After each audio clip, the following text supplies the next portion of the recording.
여러분 안녕하세요. 매일 교과 나눔 시간에 참여하신 여러분을 환영합니다. 오늘은 5월 9일 친밀하신 하나님입니다. 제가 사진을 하나 보여드리죠. 이 사진이 무슨 사진인지 아십니까? 네, 맞습니다. 지구의 사진이죠. 이 사진은 천문학계에서 아주 유명한 사진입니다. 1990년 보이저 1호가 찍은 지구의 모습이죠. 사실 이 사진은 존재하지 못할 뻔했어요. 칼 세이건이라는 유명한 천문학자가 있습니다. 그가 유명한 이유는 1980년에 방영된 코스모스라는 다큐멘터리 때문이죠. 그는 이 보이저 프로젝트에서 화상팀 책임자였는데요.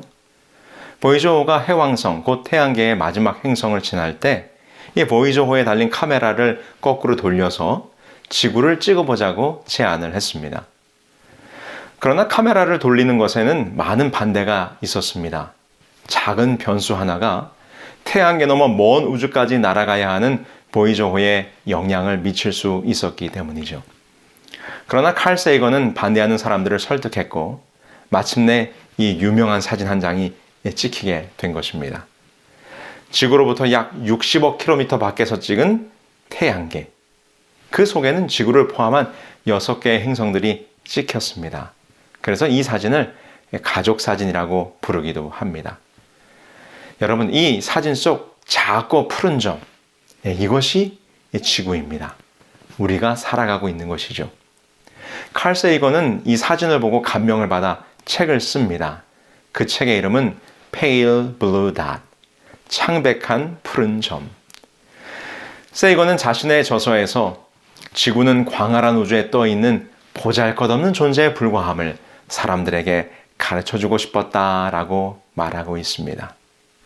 이 넓고도 광대한 우주 속에 작고 작은 점 하나에 불과한 이 지구에 우리 주님께서 오셨습니다. 왜 오셨습니까? 이 보잘것없는 작은 별, 이 우주의 무한한 공간 가운데 아무런 존재감도 없는 작은 행성에 주님께서 오셨습니다. 바로 저와 여러분들을 구원하기 위해서 말입니다.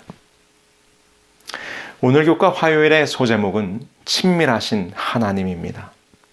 여러분, 창조주 하나님, 우리가 흔히 아주 쉽게 온 천하 만물을 지으신 하나님, 온 우주를 주관하시는 하나님이라고 칭하며 우리의 기도를 시작합니다. 그러나 여러분, 그 온 우주, 그 광대하고도 측량할 수 없는 끝없는 우주의 스케일을 생각할 때 우리 하나님의 창조는 정말 거대하고 광활한 것입니다.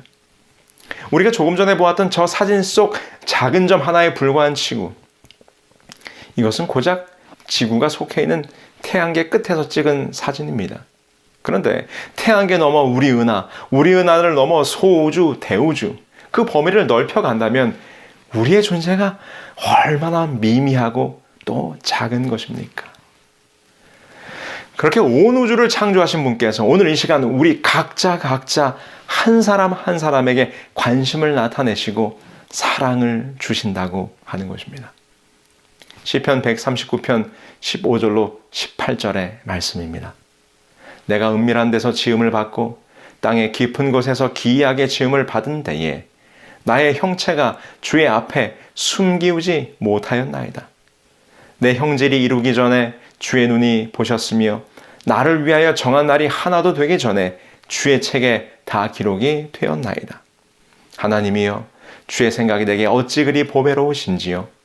그 수가 어찌 그리 많은지요. 내가 세려고 할지라도 그 수가 모래보다 많도소이다. 내가 깰 때에도 오히려 주와 함께 있나이다. 사도행전 17장 27절의 말씀은 또 이렇게 말합니다. 이는 사람으로 하나님을 혹 더듬어 찾아 발견케 하려 하심이로되 그는 우리 각 사람에게서 멀리 떠나 계시지 아니하도다.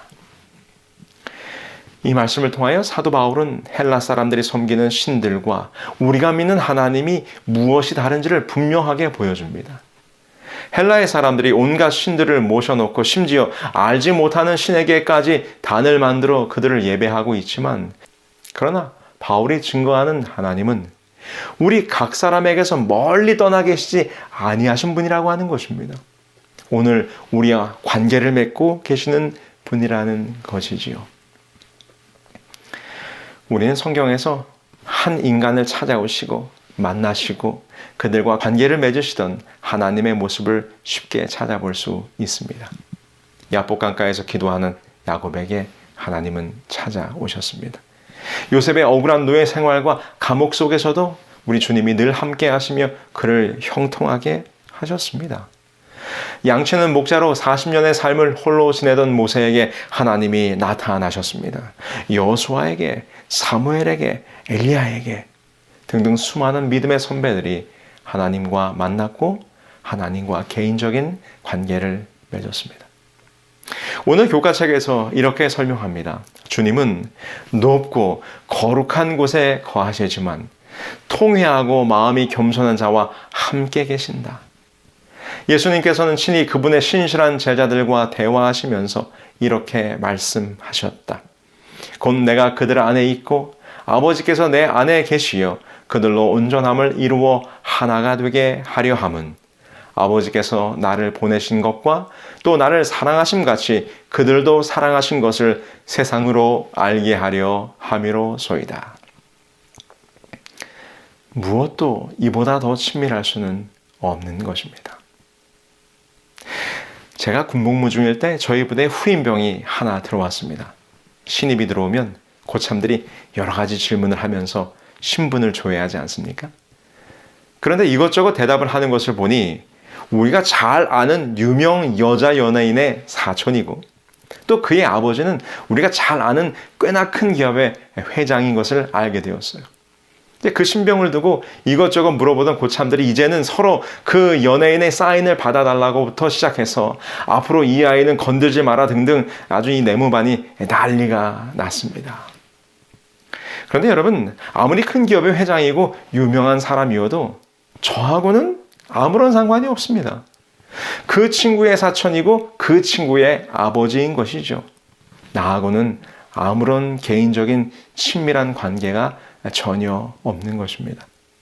그런데 여러분, 오늘 우리가 이 하루를 감사하며 찬양하며 살아갈 수 있는 이유는 이 온 천하를 창조하시고 온 우주를 주관하시는 그 창조주, 그 능력의 하나님께서 나의 아버지가 되시고 나의 구주가 되어주신다고 하는 것입니다.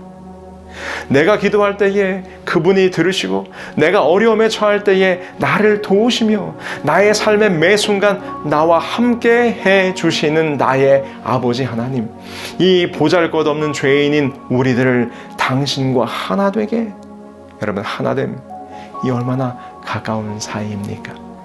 나의 창조주, 나의 구원자, 나의 아버지가 되어 주셨습니다.